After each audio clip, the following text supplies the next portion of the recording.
Welcome to the Mystic Detectives podcast, where we seek to unlock the wonders of the unknown.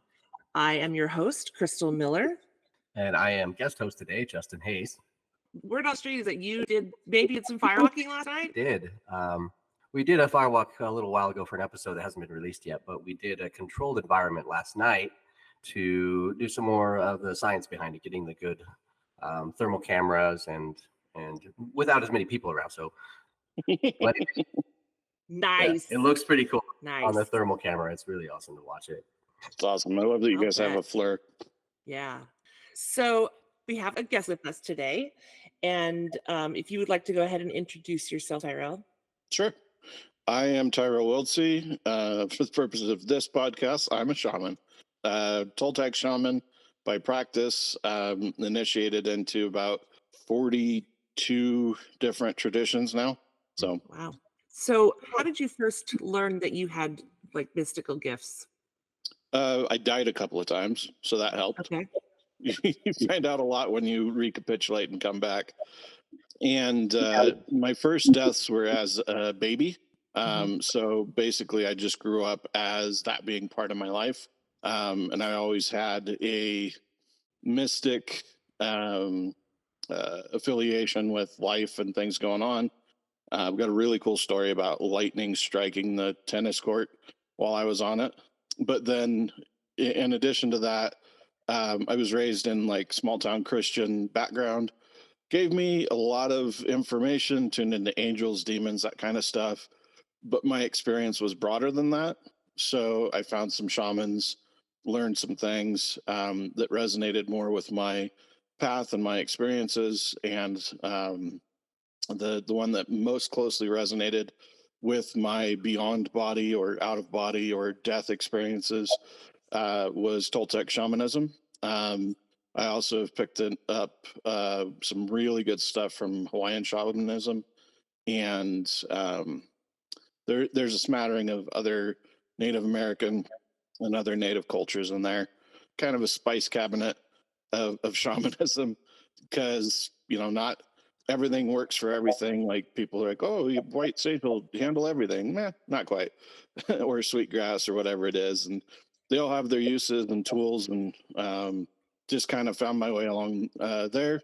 And I was also kind of discovering that stuff while the internet was just becoming a thing. So there was a lot of forums and there was a lot of this and that. But yeah, I'd say for the last 12 and a half years, I've been a full-time shamanic practitioner. And before that, I was a civil engineer. So wow, that's cool, actually. Yeah. For me, it's all the same thing, but it's just the words you use, whether it's science or tech or spirituality, or I'll speak to different religions. We had quite a few funerals last week, so we did a lot of crossovers and soul transitions and stuff like that. It is a mixed bag for sure. And all of that goes down here at the ranch. Yeah, if you listen to our podcast at all, you'll know that Justin is also a shaman. Yes. Naturally. So you are kin in a way. Very cool. Yeah. Any particular modality? I'm definitely a little behind you in the terminology of all of it. So I've done some studying with the Shipibos down in the Amazon, and Cool. a lot of little smatterings of Native American things. So I do have Native American heritage in me that I found, and then a few things. So yeah, it's that like smorgasbord thing of a few. Yeah. I can do some retrieval, I can do medicine journey, I can do like a mix of all of it. But I just quit my job a year and a half ago, because it's the same path as what it sounds like. Yeah. I mean, I got in trouble when I was working full time for doing this stuff, and now I do this stuff, and I occasionally will do something civil engineering related, usually on my off-grid ranch, trying to build a road or make water flow or that kind of thing. Awesome. You said you had a couple of good stories about the death. I don't know, that lightning one, if you want to do that in more detail for us. So the lightning one, I was probably around 5 years old. We went to the county tennis courts, and we're in Wyoming. And anybody who's been in Wyoming knows that the thunderstorms there are epic. Like, I mean, it's part of native traditions. It's part of everything. And so, like, you hear the tornado warning, and is it really, something you need to worry about? But on this particular day, it got really, really calm. So it was that kind of lightning storm, and we were there at the community park with the tennis court on it, and the air got quiet, and there was this stillness that was uncanny. Like anytime before like a major event or as big storms are coming in, like people who are out in nature always like they hear the wind die down or raise up, and the animals will quiet down, that kind of stuff. But this was like this was kind of like being in a soundproof room but being outside, and I'm getting tingles even talking about it now. But so we're on the tennis court there, and then I feel every hair on my body stand up, and I'm like, wow, what's going on here? Because I'd never been anywhere struck by lightning yet. Since I've had quite a few adventures, but that time I hadn't done the lightning strikes yet. And then as the lightning, it actually arced across the chain link fence around the whole perimeter, and it was a green blue, really awesome stuff. And then it shot across the net, and so this whole just plasma Oh, wow. of energy everywhere, and we were all perfectly fine. Like it was basically a Faraday cage, and it was transferring all that energy around. But I was experiencing that under the context of Christianity, so that was like, oh, God is good and is caring for and nurturing us even in a situation like this. And I still, again, pulling from the spice cabinet, like I still have that Christian background, and so there's a lot of context for, this masculine creator, like Christian God. But I also, beyond Yahweh, I experience guides and guardians and stuff, especially here on the land. And one of the things that is a little bit spooky that's happened here out of the land. So, the sensitive audiences beware. The land out here is actually reclaimed res land that the oil company sucked all the plant juices out of, right? And so we reclaimed it. It's actually making a funny noise out there. It kind of sounds like a warble of like a turkey. The thing's running right now. So we got the land out here, and I've always been connected with land and spirit and that kind of thing.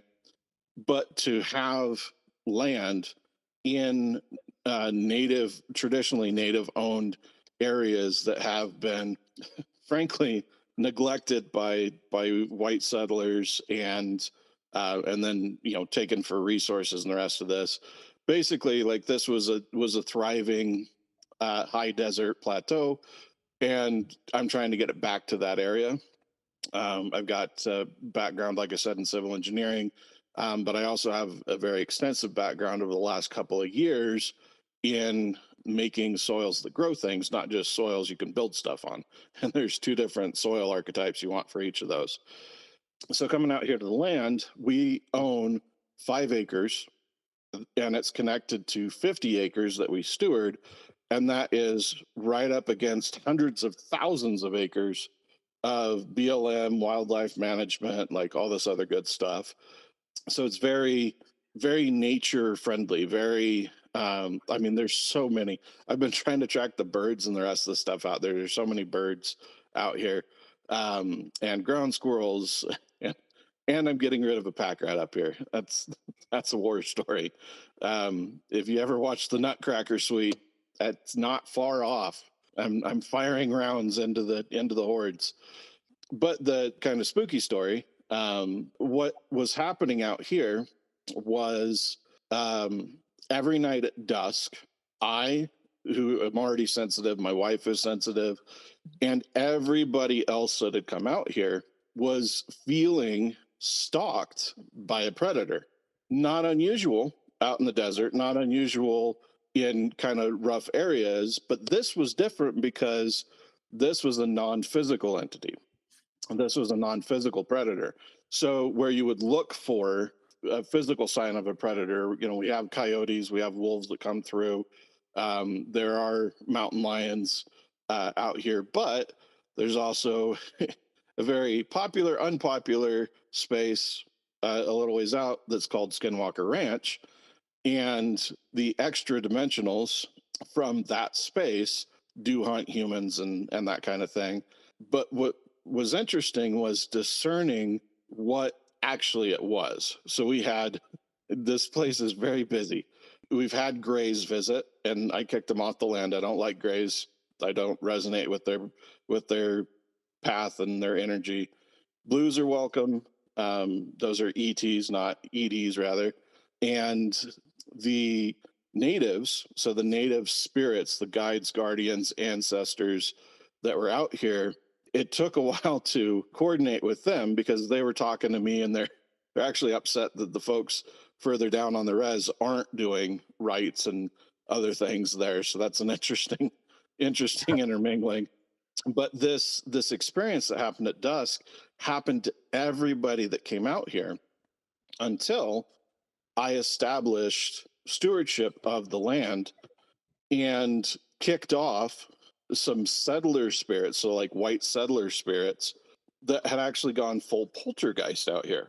And what was interesting about like poltergeists usually are bound to a structure. In my experience, they're almost always bound to a structure. Mhm. But these ones were bound to the land, and they were actually coordinating with the extra dimensionals from like the skinwalkers, and that's actually a misnomer. So like skinwalker is a native tradition, but wendigos is what we're actually dealing with out here, and the wendigos are the ones who have violated the blood rights and turned to cannibalism and that kind of stuff. So like there was a whole lingo shift that had to happen. But every night at dusk I had like full grown like burly men like myself. They'd be like, so do you have any weapons out here? And I'd be like, well, yeah, sure.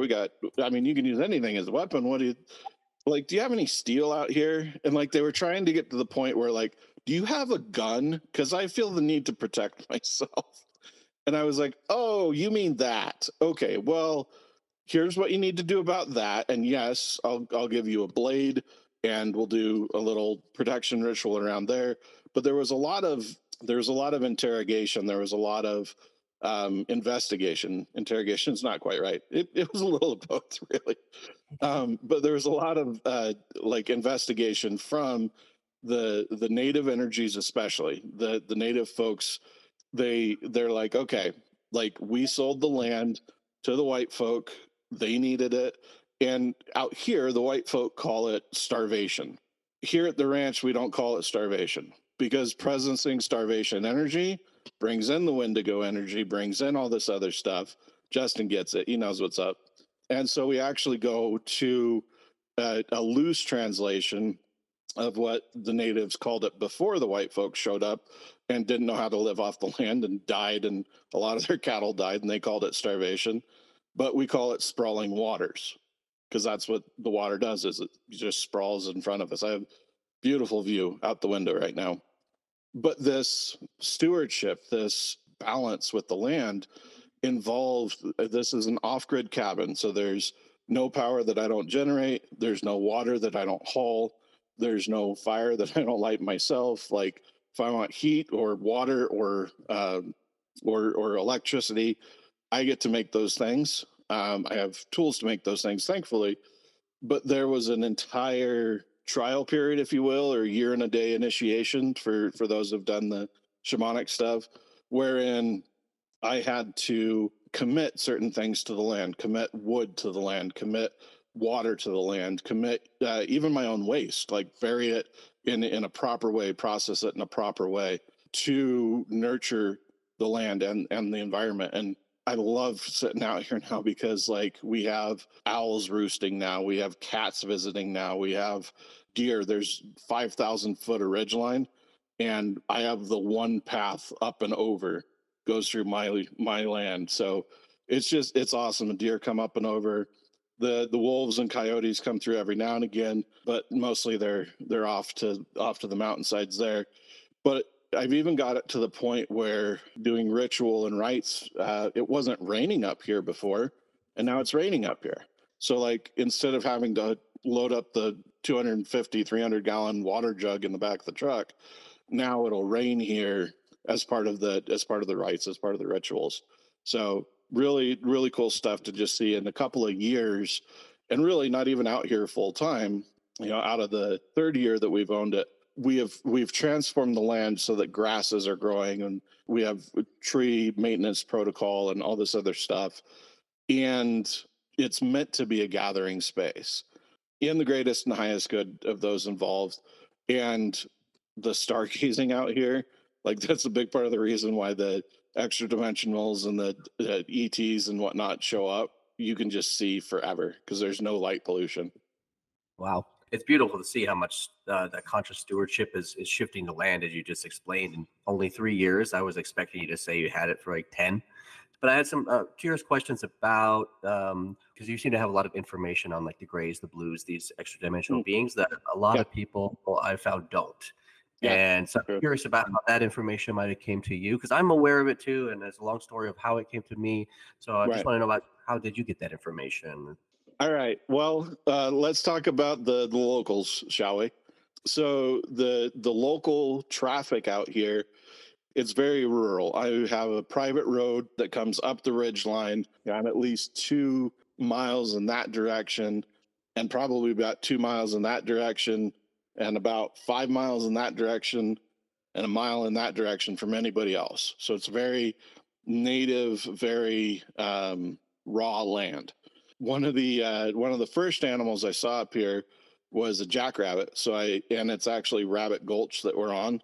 So I gave us an address because we don't have an address up here. So I gave us the address 1111 Jackrabbit Ridge Way.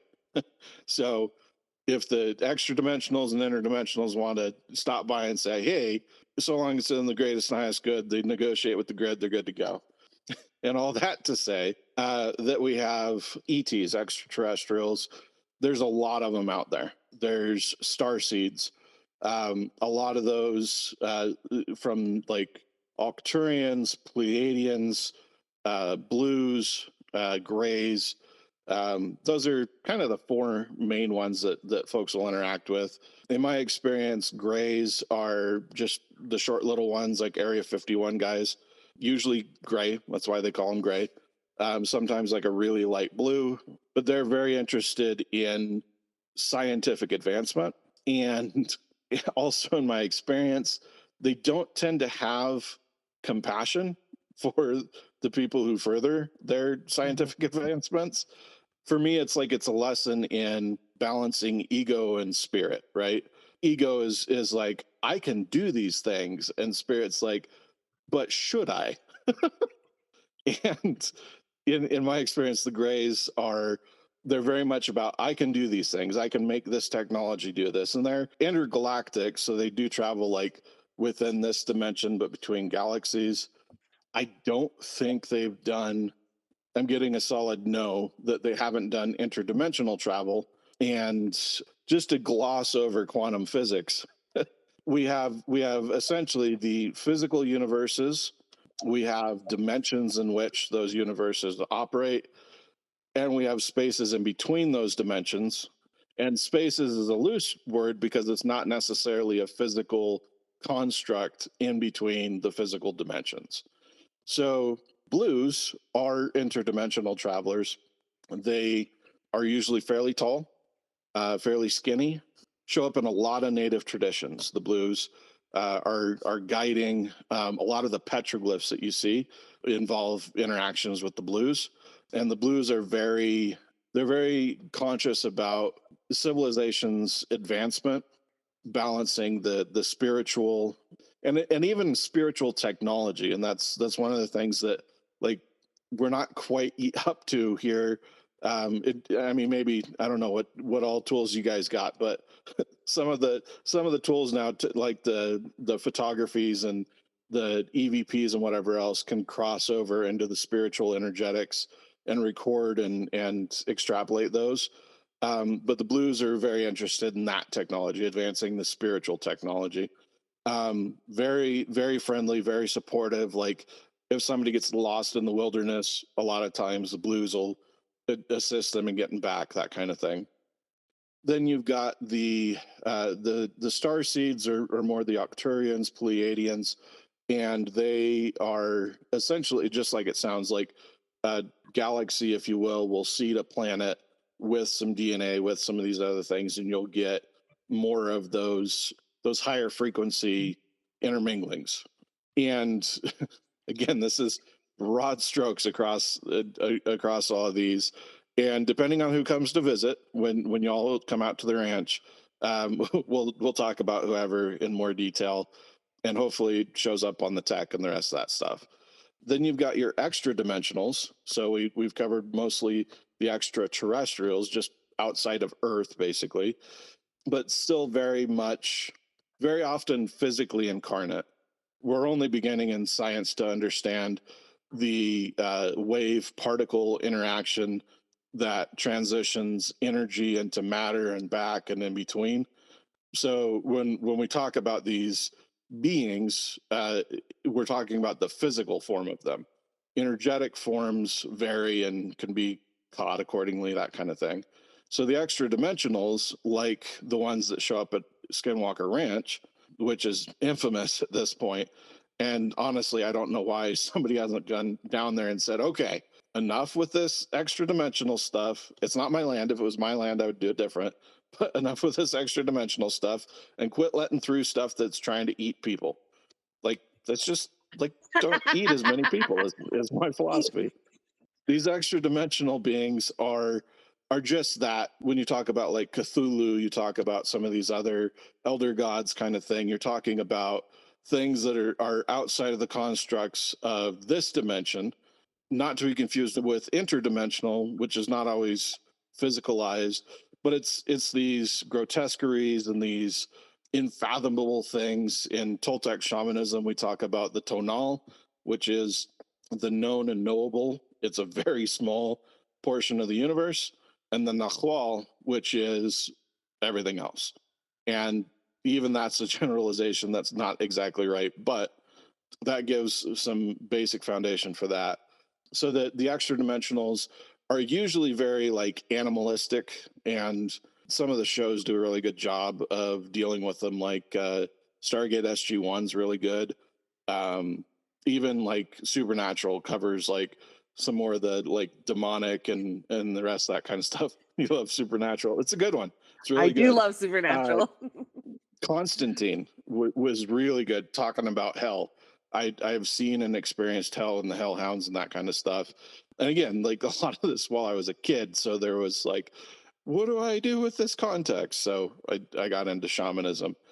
So I got into shamanism because I was seeking answers beyond what my tribe of origin, like my family of origin, knew and understood. Christianity, bless it, especially small town Christianity, covers a lot of things, but not everything, at least as far as my experience goes. Mormonism, similarly, and some of these other religions, similarly. But I found that I needed more answers, and the answers I was getting wasn't matching my personal experience. So when I teach, I teach Shamanism 101 at Westminster College to the nursing students, because full moons, nursing students, you run into some crazy stuff, and it's not all in that textbook. And so we're saying, all right, this stuff's going on. And if somebody starts speaking in tongues, or if somebody is, doing hospice and they start to transition, or, if you're just having a weird off day and you don't know why, here's some answers to look at. Again, from the spice cabinet of shamanism. I've never referred to it as that, but I love it. It works. From the spice cabinet, we end up with Sha, or Sham, which is the non-physical element, so the energetic element, and the Mon, which is the physicality. And a shaman's job, in my experience, is to walk the world between the physical and the non-physical, and guide others in transition or pathways through that.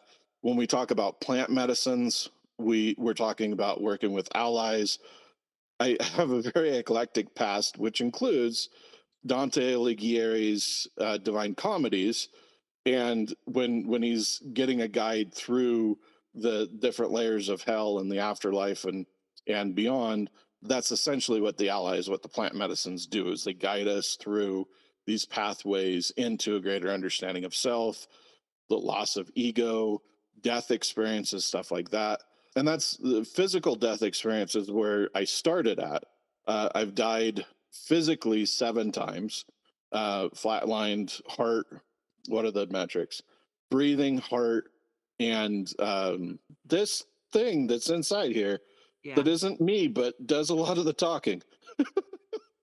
So yeah, that's a grand smattering of the path that has brought me to here. But death, physical death, especially from illness, was a major part of my childhood. For me personally, dying the times I did, but I also had very dear family members die when I was very young. And I had intense experiences with death energy. Like, just, I don't know if you or the listeners have had experiences where you know someone or something is going to die, and you can sense that energy around it, you can feel it. But then as that energy consumes, in some cases consumes the soul or releases it, or like there's other different types of transitions. But as a child, with no context other than God is good and Jesus is this guy and awesome, but what is that? And why is it so scary? And also, hellhounds? I'm not even 5 years old yet. What's going on here? Right? So that was a challenging experience. It's interesting because my wife now, she does kind of the more gentle side of healing. She's got a PhD in mind body medicine. She practices a bunch of different modalities tuned into her ancestral path, that kind of thing. But she also, I forget how she put it, but it's something to the effect of, I do the gentle stuff, and when we need a heavy hitter, we call Tyrel in. Because, poltergeists and wendigos, and I mean all sorts of fun stuff has come out here, but mostly like demons and spirits and other stuff that are caught and out of alignment. They're striking out at the individuals or whatever. That just doesn't work. Like, that's out of balance, out of alignment, especially if in somebody's home. Like, you've bought and paid for a home, but you don't have energetic stewardship over it. You don't have a good time until you do have that energetic stewardship, that balance. And that's honestly my work when I'm being paid for my shamanic services, because I live it all the time. But when I'm being paid for my shamanic services, it's usually, like a gal, her treatment recently was good water and sourdough bread. She had a Hmm. bacterial infection in her guts, and anybody who's had that knows that it's a nonstop train out both ends. And she was in a tough spot. She's a mom, got 2 little kids, but her medicine was good water and sourdough bread, and the sourdough bread balanced out the gut bacteria, and she's off and on there. Do energy healing stuff, do a lot of channeling stuff, like getting people connected to guides, messages, that kind of thing. And I do a lot of listening. I do a lot of listening. And the interesting thing is they don't always speak English. So a lot of times I'm listening and I'm like, okay, that's not Hebrew or Japanese or English or Chinese or, okay, what, like, give me pictures, give me something like that, right? So then we talk about the clairs, and I identify 5 clair senses in alignment with the 5 physical senses. So you've got the clairvoyance, which movies love because it's special effects time, right? So that's the one most folks are familiar with. You got the clairaudience, which is clear hearing, hearing voices, guides, guardians, that kind of thing. Clairsentience, most women have. That's the clear gut feeling kind of thing in most cases. You get the claircognizance, where stuff just comes straight to your mind. You haven't studied it. You don't have like context for mental learning, but it's there anyways. And then the fifth one, it's what I call claircombinance, and that'll give you things like telepathy. I call it smell-o-vision, but basically like where folks will smell something, it'll bring up a memory, that kind of thing. But it's again, it's approximating that fifth non-physical sense to pair with your five physical senses. I was putting it into one of my books, not technically my first one. I wrote it as my first one, but it became the second one. And then in the third and fourth one expands on it more. But you have the base clair senses, and not everybody's comfortable with like hearing voices that aren't attached to physical bodies, right? Sometimes that creeps people out. But when you're listening in that way, or you're listening through sight, I'm very clairvoyant. Like there's so much activity going on outside the window because they're like, are they coming up, or do we get to dance and sing? Do we get to make the electronics go crazy? I was like, not yet. We're working on that. But most of the time I have those conversations like behind the scenes, because you can imagine some guy just talking to somebody that nobody else sees, goes sideways sometimes. But then the claircognizance is another one that people they kind of don't realize they have it a lot of the time. A good example of that is like psychics. Psychics are very claircognizant. They will get like full info downloads of the things that they don't have any, like they haven't read the book, they haven't seen the article or watched the movie or even had the person tell them the thing. They just know it. And then intermingling those senses, you'll get the claircombinance as well. That's cool. Wow. But do you Mhm. have any stories of your shamanism with like people Oh yeah. where okay, let's have one of those because I know that those are always fun to hear. So get in the Wayback Machine, the Wonkavator, go sideways, and let's go back to really beautiful space called Spiral Connections. The owner of that space has passed, and she became a dragon, so that's good news for everybody.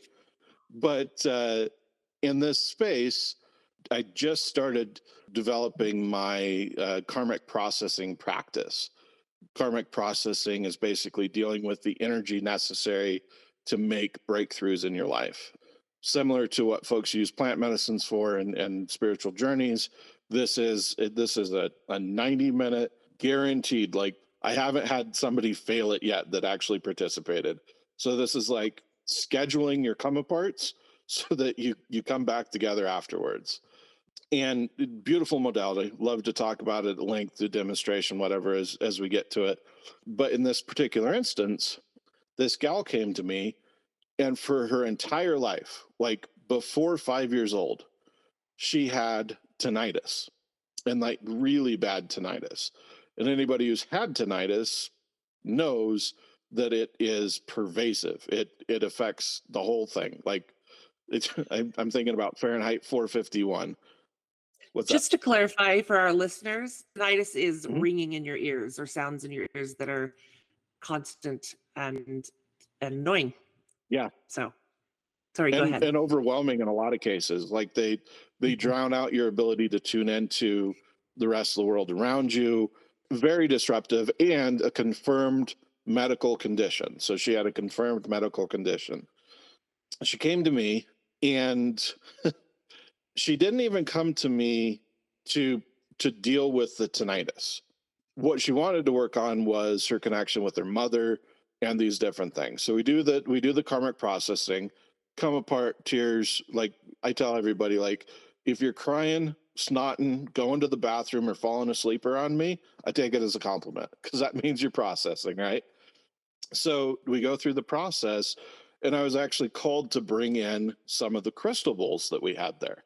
And if y'all haven't done crystal bowls and you're a very high vibrational, like higher chakra person, highly recommend getting a good crystal bowl practitioner to just kind of tune you up just one time. And if you don't like it, which sometimes happens, I have to do it again, but amazing stuff. So I'm called to do these two crystal bowls. I set them next to her on either side of her, and we do this healing process with her mother. We heal the betrayal energy, we heal the loss energy, we heal these different things. Again, over the span of like that part usually takes like 30-minute stops. So it's not a super intense thing. But by the end of the process, she was feeling like unbalanced, like topsy turvy, like fall over kind of thing, which again, not unusual when doing energy work. Like I always have people ground, drink water, do that whole thing, right?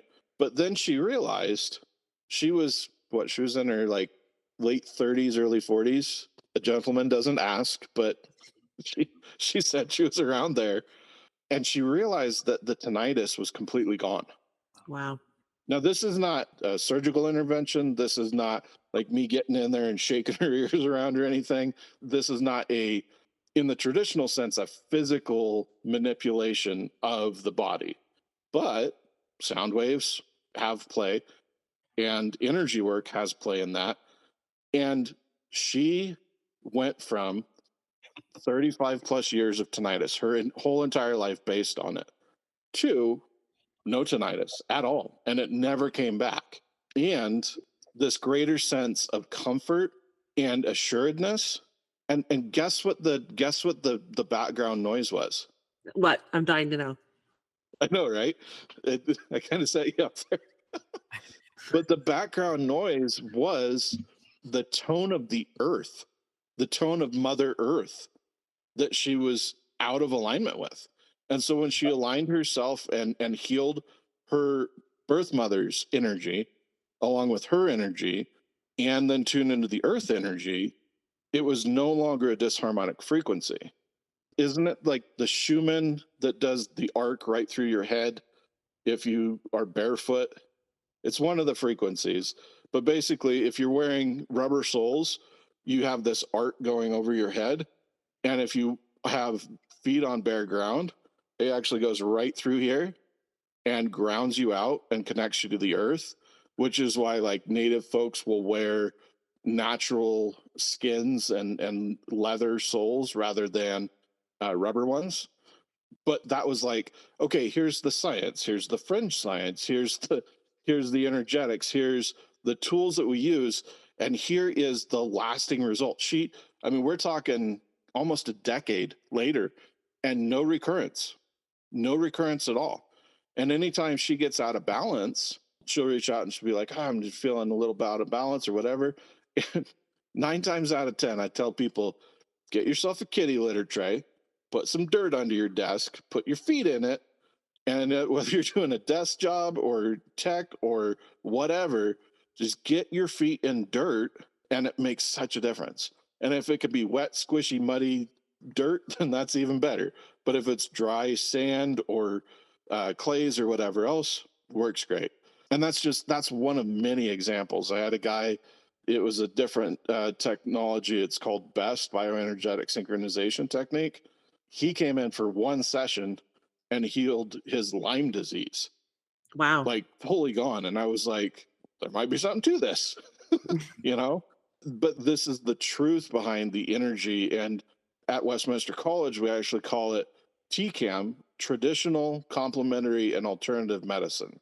We used to call it complementary and alternative medicine, but Western medicine misses so much stuff, misses so many things. And it's like, no, traditionally, before the allopathic medicine is like, oh, this little bit of this whole plant, this is what's going to heal you, not the whole plant, not a balanced diet, like just eat McDonald's and shut up kind of thing.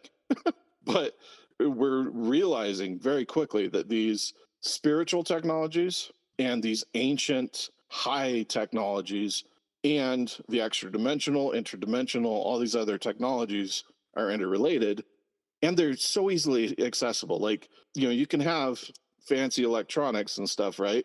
And that's good and great because it's like, okay, it's physical, it has these other things. But beyond that, there's stuff that our current technology can't even keep up with and can't explain yet, even when we layer different texts to get different points of view. Quantum observer principle is a big part of that, because it's like you can't know the position, the speed, and the direction of a particle all at once. You get to choose one, and then your friend gets to choose one, and then you all get to know that group dream. So, as a nurse, I just want to tell you that I really appreciate that you're teaching nursing students that, because I certainly did not have that in my nursing Yeah, school. And I mean, I'm sure you can guess that I've kind of gravitated to it on my own. And I do Reiki and crystal healing and other things, I guess. And it's really cool that Westminster is letting you teach that. That's so yeah, rad. Are your students and receptive to it? oh yeah, crazy receptive. One of the things they love the best is the primal scream and the right and burn fire. Because again, like you Cool. as a nurse and anybody in the medical is like, I need to scream and I need to not scare my patients or my other staff members or whatever else, but I need this for me. And so we talk about techniques to do it internally and whatever else. But yeah, I mean, we'll have them write feedback forms at the end of the course because we're covering like 30 or 40 modalities over the course of a couple of weeks, like just shotgunning people through them so they can have a good smattering. But they'll talk about the shamanism. They're like, because I'll have them bring in a natural item and tune into the energy of it and realize that this has a lesson for them and a message and whatever else. We'll talk about the clair senses like we did earlier. And they'll begin to realize, like, yes, you can go and do this extensive training and you can. I haven't figured out levitation yet, but just about everything else I'm pretty darn good at. But so too can you. Like, this is not only that guy, not, the I love the Indian culture for the actual guru tradition, but here in the States, guru is just like the one guy that knows the thing and charges you lots of money to learn it. Yeah. No, that's not the path for most people. But when you actually have a mentorship, when you actually have a village, when you actually have a tribal shared dream that's like, yes, this is what we want to build. Stuff like this land coming together, and it's raining here when it wasn't before. It was dry and dusty, things blowing around, and I have so many junipers sucking up all the water. But I'm transitioning those, and I'm bioremediating the whole thing, and it's coming together because I'm in alignment with nature, natural processes, energetics. I mean, even beyond this planet, I'm in alignment with those different things, and they better be in alignment with me too, because I got work to do out here. Um, but this tangibility, this relatability, and this human family element is what I'm super stoked about because it's just so accessible. It's so much part of who we are. And that's what the ranch is about. Like everybody that comes out, regardless of spirituality, regardless of religious upbringing, whatever else, like personal perspective on life, whether it's like, I've had scientists and other folks come up here and they're just like, yeah, I don't do anything spiritual. And then they come up here and they're like, talk to me more about that spiritual thing. Because it's undeniable. And I'm not here to like force experiences upon people, but I'm facilitating the opportunity. This is guided and self-guided, but also like expert guided experiential learning. And like I said, I've got 5 acres that I steward, and then there's 50 right around it, and there's 100. No, there's 500,000 or something over that way because it's just connected to all the wildlife management and BLM and the rest of those lands going that way. Mhm. So Well, I live in Oklahoma, and I know that it won't capture entirely the experience, but I'm so grateful that you're letting our team come out yeah, and film there, and get to have that experience, and maybe learn some new things with the equipment that they're using. So I think it's really yeah. exciting. Tell us again, what's the name of your ranch? It's called the Ranch on the Ridge, or Trotter for short. And I call it Trotter because my little Chewini and my wife just trot around out here. I love that woman, but she does trot.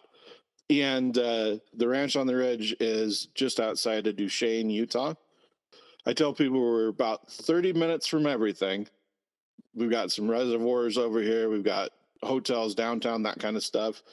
But we are far enough removed from everything that at night, like the only thing you hear is the wind. It's awesome. Sounds really cool. Do you have a Yeah. website or anything like that? Facebook. We're starting to do the Facebook thing for the ranch. So if they look up the Ranch on the Ridge on Facebook, should be the only one there. I chose the name specifically so that it would be that way. And then the other thing we're doing a lot of is remote learning. So if people want to learn stuff, they can do it in their space while I'm doing it in this space.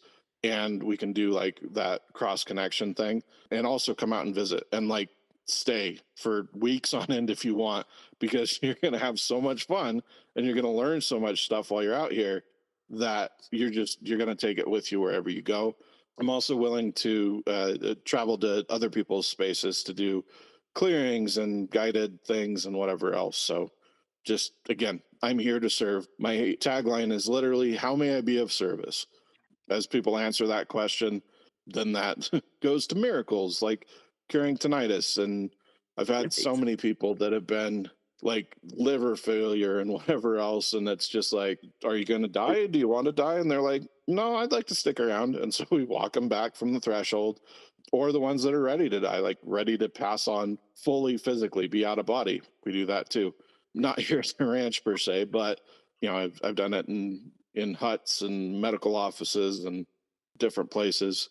Basically, if you're feeling called to connect, do it, and I'll answer. That's awesome. I do want to say I'm excited, Tyrel, to get out to your space because I'm planning to be there whenever we do go out there. I think we could geek out on a lot of stuff. Big time. And I've also talked to all the locals, if you will, the energies and the rest of that, and they're totally down to put on a show. Yeah, so it's kind of fun because like there's like you were saying with supernatural, like there's a lot of that like Hollywood level activity that can happen out here. I tend to like things a little more chill, but as soon as I was talking to them about it, they were like, so like, do we want them running for the hills? And I'm like, no, we don't want that kind of show. Right. There's no reason to do that, but let's show them what's possible. Let's show them what's available. And I'm really stoked for the tech to show the different interactions. Like I was talking about earlier, like if we don't have the crystal grid up doing tech like this, it'll short out. There's a International Association of Near-Death Studies, IONS, and I was doing a talk for them, and I was arcing with this other gal that had a crossover experience, a death experience. Not to be confused with near death, but the medical folks don't like to know that you can die and come back because like you're not supposed to do that. You're only supposed to be near death. But there in the video, you can actually see this light is just going and like almost shorting out because we're arcing off of each other. And everybody that isn't used to that was freaking out. But that's kind of a low key, like low tech kind of thing. Like seeing what the thermal patterns are, seeing what the energetics, the EVFs and the rest of that stuff show up as. I'm stoked to see what y'all can see and receive and not just hear. Hang on. They're talking. Oh, that should be interesting. They want me to take you guys into the hills. It's currently snowed in, like it's like under like 6 feet of snow, that kind of thing, and more in places. But by the time you guys get up here, when it warms up a little bit, we should be able to do that road no problem. They have some stuff that they want me to show you, but they don't work in linear time. So they're like, and this and this and this and this and this. And I'm like, great. And also time and energy and batteries and this other stuff. Like, so they're excited. Let's just say that. I am too. Yeah, and as much as the energy can be conveyed, as many recordings and whatever else as y'all want to do, and even just like some quiet reflection time, people just have amazing, beautiful experiences up here, which is like exactly what I wanted with the land, but also to like steward that and to co-resonate with that and just kind of be like the gentle net, you know, in case they get stalked for food supply or whatever else. Like, we're gonna eat you. No, you're not gonna eat them. But yeah, it'll be interesting. And anybody that knows the area is like, oh, you're next to Skinwalker Ranch, and I'm like, not as close as you'd think, and energetically nowhere near it. Right. I mean, everybody's got to have their experiences. Like, we need the Sasquatches and whatever else to like get people at that frequency. No Sasquatches out here. It's not nearly cold enough. There's not enough food for them. The swamp apes are further south. Lots of fun people are around here. And I really want to support this in any way I can, whether you're coming out here or I've got, because of the channeling and whatever else, I've got some solid info on various things. So if that can assist you, and like earlier, you're like, okay, talk about these different things like the ETs and whatnot. Totally happy to do that. You guys are Awesome. super fun. Yeah. Digitally hang out, in person hang out, whatever. Just give me an address. I'll bring you a fire ceremony. It'll be all fun. I've got 5 acres and I've got maybe 1 to 2% of my trees over the last couple of years have died off because I've shifted the watering program. And they're junipers, so they smell amazing. Yeah. But I don't need all that wood. So it's like, anybody want a juniper fire? It smells amazing. Give me your address, I'll ship it to you. Nice. Well, again, really appreciate you coming and being on our podcast. Really excited for the video episode. I appreciate you guys so much. For our listeners, like, listen, subscribe, and share. And we can be found at mysticdetectives.com. And you can share your stories with us, ask us questions, find our podcast there, our video episodes there. And as we always say, we invite you to stay curious and keep exploring.